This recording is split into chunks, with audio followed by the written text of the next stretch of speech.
Dan Olsen is the CEO and founder of Your Version, a real-time discovery engine that won the People's Choice Award at TechCrunch 50.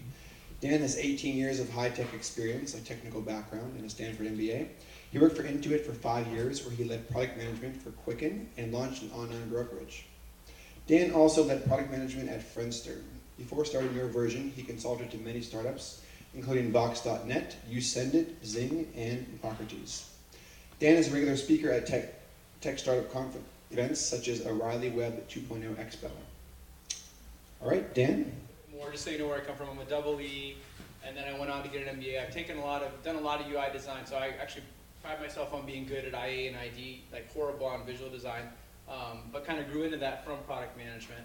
I've led product management from big consumer products. My background is consumer, not enterprise, so my talk is going to be skewed consumer web startup, basically.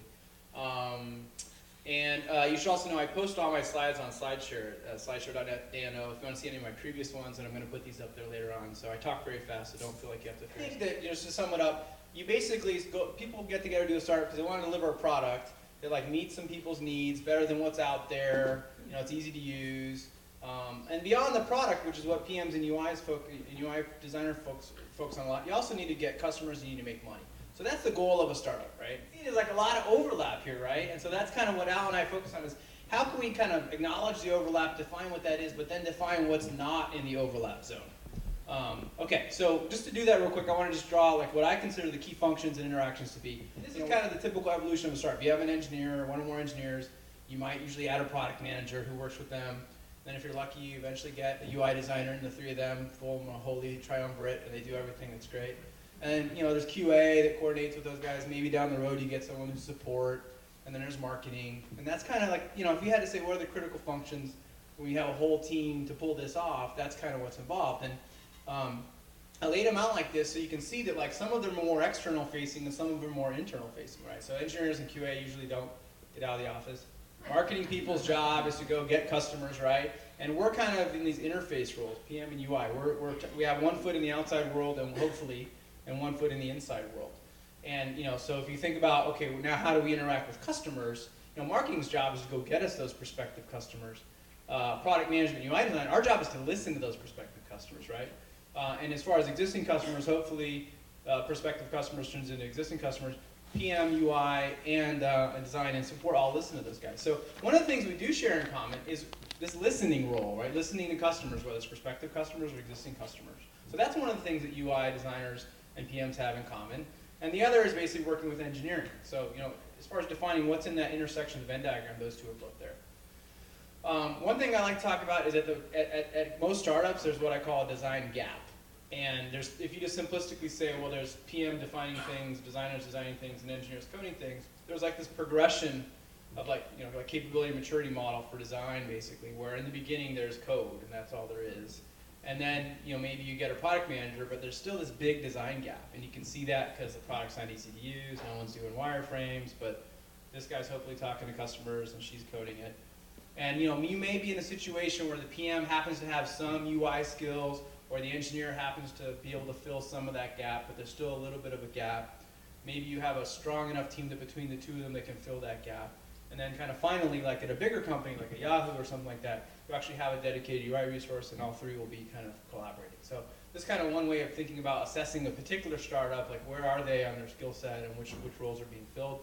To get into UI design more quickly, I like to use an iceberg basically as a metaphor because, and you guys can all appreciate this, is, basically everyone responds to visuals because that's how we're wired. But that's just the little tip that sticks above the water. These other elements are very important. I'm sure you guys are familiar with Jesse James Garrett, Principles User Experience. I love that one-page free chart he has that kind of breaks it down even in more detail than this. So since it is all designers, I'm not going to bother going through this slide about information architecture, interaction design, and all that. I will say I do lump in usability testing here because I think that's an important skill set as well to get the feedback on the design that you come up with. And on my other Facebook Fun Talk, I talk about ramen usability for startups.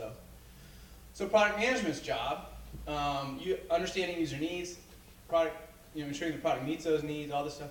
These are the ones where there's overlap with UI designers, right? You could look at this and go, hey, I'm a UI designer, that's my job too, right? And so what's outside of that Venn diagram? It's things like, I would argue, prioritizing and planning, like product roadmaps, prioritizing things, working with engineering about scope, and making decisions on that front. Working with marketing, back from that diagram, like on user acquisition, most designers don't have to worry about that. And also the business accountability, right? If at the end of the day the product isn't making money, they don't go fire the designer, they go fire the product manager usually. So customer problem, need, or benefit, you know, and it has nothing to do with the implementation or how that's being addressed. That's the solution space, right?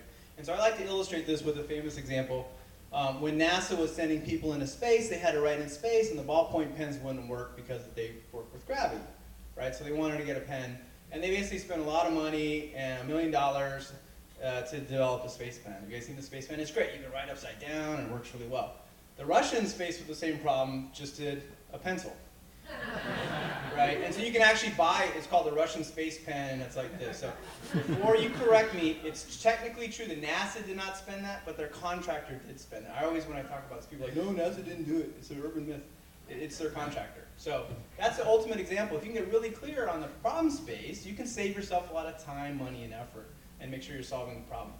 So at the product level, let's use a more example from Intuit here, like a product level example. So TurboTax is in the solution space. It's a specific product. It competes with TaxCut. If we say, okay, what's the problem space that it's trying to address? It's preparing my taxes. Now, if you ask Scott Cook, who's the biggest competition for TurboTax, he would say it's not TaxCut.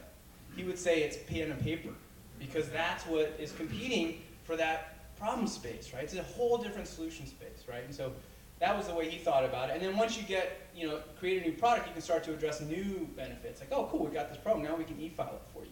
Those are things you can do. It also applies at the feature level, right? So let's say you've got a product, social networking product or something, where you want to like let your users make it easy to share a cool page they found with their friends. You may say, okay, well, one of the things we're going to do is they already have their email contacts in Gmail. Why should they have to type them in? Let's just let them use it. We still haven't done a solution at all. We're just trying to provide a benefit, which is reuse of contacts. We go over here. Now a specific benefit thing would be Gmail. A specific solution would be the Gmail importer, right? And then even when you do a Gmail import, you can have a bunch of different designs. You could decide, okay, do you get to preview it or not? Do you get to edit it or not? There's a million different ways you can implement that Gmail importer. Right, so the solution space has a lot of variability in it.